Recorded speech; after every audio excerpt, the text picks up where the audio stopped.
Hello YouTubers, Manny here from Manny's How To Workshop with a video today on installing a set of helper leaf springs on my 2000 Nissan Xterra. And so this is the kit that I bought, and I believe I bought this on Amazon or Rock Auto. I'm not sure, I'll have to double check, but anyway, it wasn't that expensive. If I had to guess, I think I paid like 40 or 50 bucks for these. And this one is from Load Plus, is where I found them. And here's the description of it right there. As you can see, it reduces body roll up, increases stability and safety, improves ride and handling, and reduces rear and body sag. So basically the reason why I decided to do this is because, you know, I use my trailer a lot, and my trailer is rated for 3,500 pounds. Which means I can carry a load up to 3,500 pounds, and my tongue weight cannot exceed 350 pounds. Well, my truck load rating is 5,000 pounds, which means that my tongue weight can be no more than 500 pounds. It's always 10% of whatever the max weight load capacity is. So this kit here, according to the manufacturer, says that it will increase my maximum load carrying capacity by another 1,000 pounds. So I can go from 5,000 to 6,000, because in the future I plan on converting my trailer, my utility trailer, into a camper. I don't presume I'm going to exceed probably the 3,500, but it's always better to go above and beyond what you need.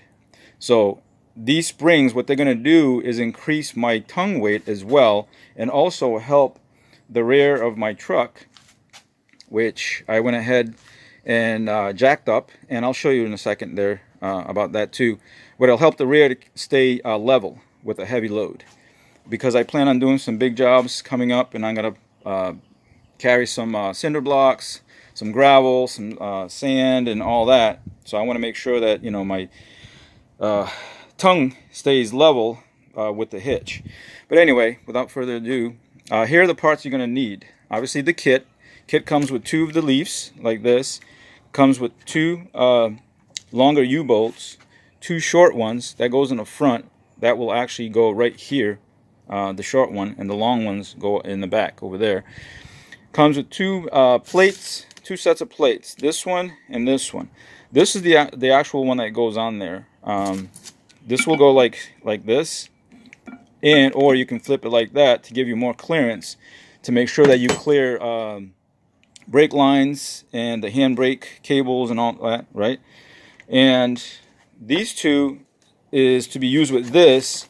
If you can't put this underneath from the bottom, coming up through these 2 holes right there, then you can put this through the top like that, and then use these on the bottom. So that's what these are for. I won't be using these because mine, I'm able to use the long bolts coming up from the bottom, which I'm going to show you the other set that I already did a dry fit on there. And also you're going to need a torque wrench, okay? Because these nuts need to be torqued at 30 foot-pounds, the ones that are mounted here. The ones in the back, not so much. They're more worried about the ones up here. Also comes with lock washers, okay? And then you get extra nuts, because what you're going to do is, once these are torqued, the first set of nuts are torqued to 30, you're going to put another jam nut on top of that. You're also going to need a socket, a 19 millimeter or 3/4 inch socket, 1/2 inch drive, ratchet, okay? The reason why I'm using 1/2 inch because my socket's 1/2 inch. You can use a 3/8 also if you have it. And then 2 open-end box wrenches. I happen to have a 3/4 inch one and a 19. If you all know, 19 and 3/4 is the same. And that's for when you put the second jam nut. You got to hold the bottom one while you put the other one on, and tighten it against the other one. That's going to ensure that the material doesn't come loose. Alright, so let's move over to the truck, and I'll explain to you what you need to do also. So according to instructions, you have to jack up your vehicle, and you got to make sure that you put the jack stand on the frame rail. As you can see, that's what I did with mine right there. Okay, and what that does, and both sides equal, on the equal spot. So what that does, it allows the rear axle to drop, because you want that fully extended so that it gives the leaf springs that curve. Because when you come and you put the helper spring on there, it's got a curve already built into it, so it kind of conforms. And then, as you can see, I dry fitted everything so far. It's loosely, just hand tightened on there. And this is what I was talking about before when my finger's at. This is my brake line, so I need to make sure that I clear that. Plus, here's the handbrake cable also, and the shock right there. And this bracket is just almost, it's touching it, but it's not going to do anything because this part doesn't move. This is the part of the shock that goes up and down. So we're fine there. So, like I said, basically, you're going to go ahead and tighten these two right here to 30 foot-pounds, and then come back, put the jam nut on there, and do that. Also, you can see I removed the tires to make it easier for the installation. Now, according to the instructions, you don't have to remove the tire, but I didn't see myself being able to bring the half-inch ratchet and torque wrench here, coming through from that side, and trying to get these, bolts tightened. So this obviously gives you, plenty of room. And so, as you can see, like I said, from the back, that's what it looks like once it's installed. And then, like I said, the longer U-bolts go here, and mine, this is a perfect spot for it because you want it nice and straight, so that when you cinching down the nuts, it's flat, it's not kinked or anything. All right, and then after everything is tightened up, both sides, then you go ahead and put the tires back, lower the vehicle, and then check the tightness of the nuts again to make sure that nothing moved or it got in the way of anything else. All right, so what I'm gonna do is go ahead and tighten everything up, install the other side, put the tires on, lower the vehicle, and then show you what that looks like. All right, so here we go.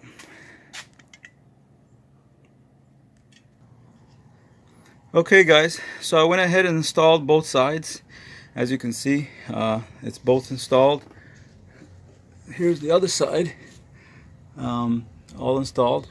And I want to show you something I changed. They were having me mount, like I was telling you, these nuts right here. Hold on a second. Well, anyway, trying to take off the glove, but anyway, so instead of mounting both nuts on the top, what I did was I took one of the nuts, put it on the bottom of the plate right here, so that way there the nut on top and the lock washer can actually work like it's supposed to. So that lock washer can actually cinch down on this plate right here, and then the nut will tighten on it. This will keep this from moving back and forth. And it sits right here on this lip, and this lip comes down just a hair, so it's going to keep it from, like, when I go over bumps or heavy loads and it starts flexing, if this has to move down, it'll move down as one unit. In other words, because if this was just tightened on the top and I did that, then this whole bottom would actually, like, wobble a little bit, because this would not be tight against anything. So this way here, I just mounted it that way because I think it's going to be better.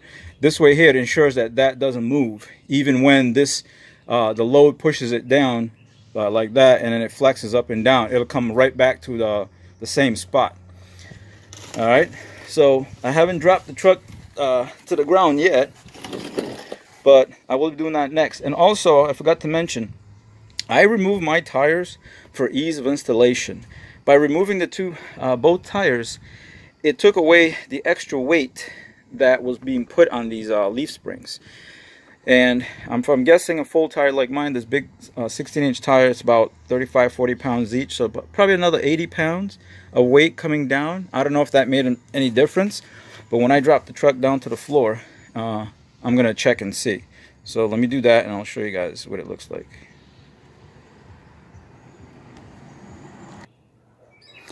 Alright guys, I just want to show you something. Before, from the ground to the top of my hitch ball, was like 20.5 inches, and now I have like 23, yeah, about 23 inches. So that gave me another 2.5 inch height on here, so that when I put the trailer down with a lot of, well, when the trailer gets weighted a lot, it's gonna, like I said, it's got that much more space to actually go down. But here's the truck on the ground. All right, as you can see, the extra leaf stays curved, and this part right here that I actually redid right there is actually holding. It's very stiff, not even moving, and the other side is the same. All right, and one other thing I wanted to mention to you guys: when I put my tires back on, of course I tighten it down with my impact wrench, and on my impact wrench I have 3 settings for tightening. See the first dot?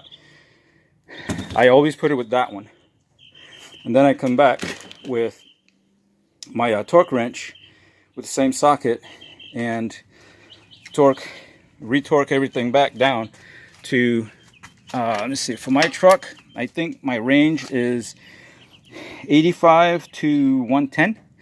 So I always go in between. So I do like 90, 95, and as you can feel, that first one clicked, and that was just with the #1 setting on my torque wrench.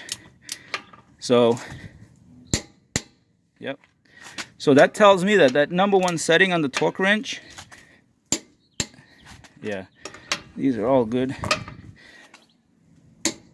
Okay, that one turned just a little bit, but so yeah, everything is good. Like I said, you just got to make sure that you retorque all your lug nuts. All right, and that's all of them, because you don't want to be driving down the road and then having your wheel come off on you. Well, there you go, guys. The installation of the helper spring kit on my 2000 Nissan Xterra, which is going to give me more added space. All right, well, thanks for watching.